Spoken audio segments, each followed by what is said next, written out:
The conversation continues now on Your View. Frank conversation with Lieutenant General Khomotso Phahlane, who was, of course, a former national commissioner.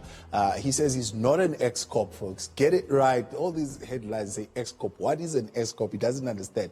Even though, of course, the letter that you wrote to the police management says you considered yourself suspended the moment that former Minister Mdluli asked you to step aside. I suppose you considered yourself suspended for just 90 days. Of course, I've said in terms of the policy prescripts, any member of the service can be suspended for 60 days, following which only the chairperson of a hearing is empowered to extend that suspension for a further 30 days. Yeah. Now, if you just do your calculations, from the 1st of June 2017 to now, really, 90 days has long lapsed. Now, you can't be talking of suspension. You'll really be taking a chance on this one. Okay. Well, you're currently out on bail, right? Yeah. Because of the 86 billion rand tender. And we're going to come to that. But let's talk about Crime Tech. Do you know Crime Tech Laboratories, CC? I do. Yeah. Is that your company? Are you involved in it in any way? I don't have a single company. Yeah. That's a company that is to the South African Police Service. So the allegations in the CPN report of an analysis that was done here from 2011, for example, of oversupply of orders, right? In 2010, 2011, supplies in excess of 346% order. 2012, 2013 being 235 of the supplies. 2010, 2011, the value of the increase from 2011, 2012 amounting to more than 24 million. And of course, then they're linking that to the fact that at that time you were building this house and apparently you were paying the contractors out of the boot of your car in cash. You mentioned 2010, am I correct? Yeah. Yeah. According to this report here. Yeah, I will advise you not to go to details which are going to be an embarrassment to you and to the nation. Yeah. Because whoever is making any allegations around these companies, such allegations remain misplaced. I do not place any order. Orders are placed by what we will call end users. In other words, the people that are utilizing those products. Secondly, to date, I have never signed any contract with any service provider. Whether it is Crime Tech, whether it is FDA or anyone, I have never signed any such contract.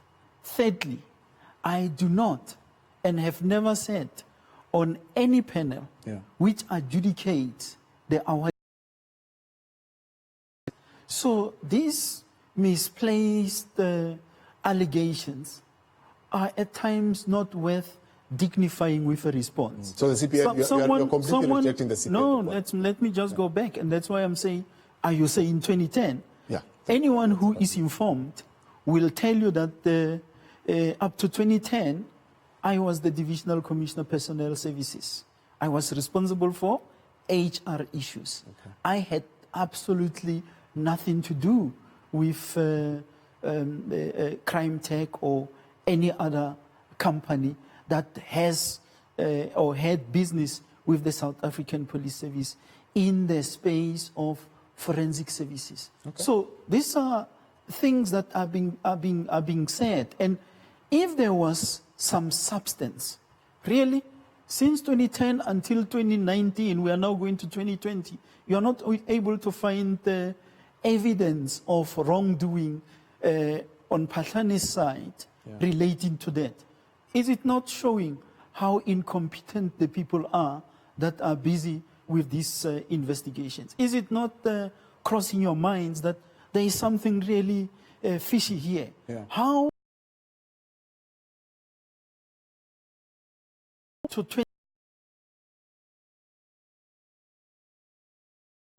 and nowhere, even in that in the CPN forensic report, is there any wrongdoing attributed on my part. In actual fact, that particular CPN report will tell you that things that were alleged, some of them, they were not even, how did they are unsubstantiated allegations. Is it? So but you continue to be hearing all this. Including it refers here to almost 30 million of supplies with no proof of delivery paid out of the CJS budget. By who? The CJS budget was not a procurement budget. The report says, why did Phahlane buy supplies that should have been bought from procurement budget from the CJS budget? By who? Who said I bought? Because in the first place, I have just told you, I'm not an end user. Those were chemicals and forensic consumables that were required for the processing of crime scenes. And by the way, the so-called CJS funds were funds that were earmarked to enhance and build capacity within the forensic services. In other words, you'll employ more people, you'll get more consumables, you'll buy more equipment and so on. So it is a far-fetched... So as head of department, you never came across these figures, you never came across these amounts? You know, Thabo, at times when people are howling, you listen and say, really, this is not worth dignifying with a response. Because the least they could do in that investigation of CPN, and in all these investigations that have been conducted, they could come to me and find out, you are doing better than them, because none of them have ever spoken to me. That particular report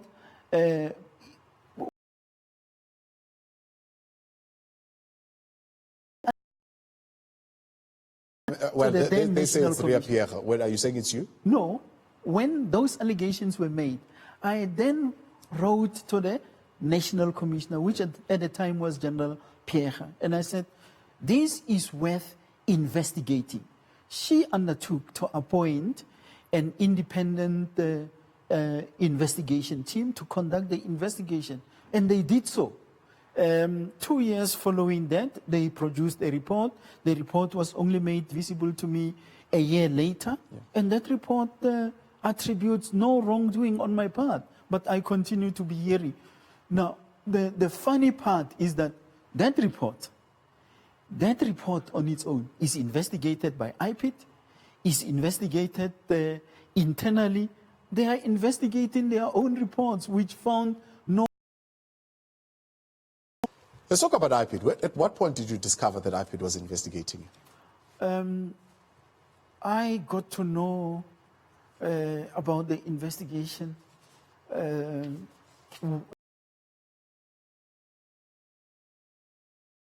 16 towards the end of 2016. In actual fact, what made me to know that I am under investigation was when I received a phone call from an IPID investigators, the former member of IPID who has since left, Cedric Nkabinde, saying to me that you are being investigated for defeating the ends of justice. And I wanted to understand what this is, to the extent that he informed me that I had interfered with witnesses during their investigation. Well, that was news to me, and the rest is history. From there on, they have been opening their pipes in the media on investigations. I have been found guilty in the court of public, what do you call? Public opinion. Public opinion. Okay. In this country, who is found guilty even before you are taken through. So you went to the portfolio system. committee on police at some point with IPID, and you guys really aired your dirty laundry with one another. I mean, you literally called them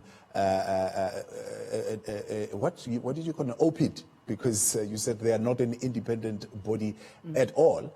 And of course, they accused you of interfering with the investigation, including the fact that you got the Northwest Police to investigate those who were investigating you. I mean, just explain that.